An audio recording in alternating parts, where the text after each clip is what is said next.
This is among a family's worst fears. You hire someone to care for your elderly parents and then find that person has stolen hundreds of thousands of dollars.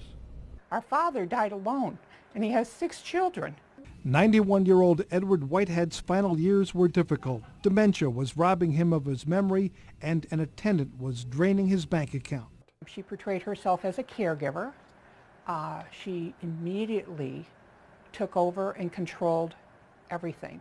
Susan Lewis is talking about Diane Harvell, the woman hired to provide transportation for her father and help with small tasks. What happened next is a warning for all families. She managed to weasel her way into the family and ostracized him from his children, managed to convince him that she was the only one he could trust. She wanted to keep us away.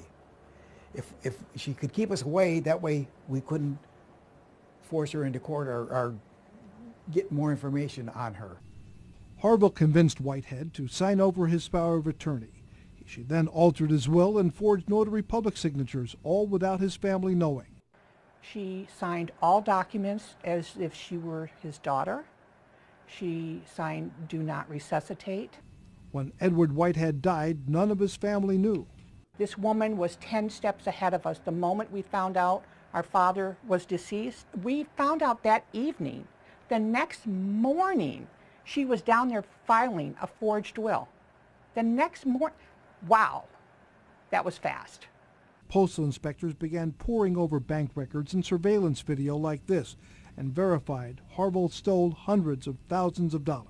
She took his money in structured withdrawals, less than $10,000 from the bank, drained over $200,000 of his personal savings. Investigators say her control and his dementia were a terrible combination.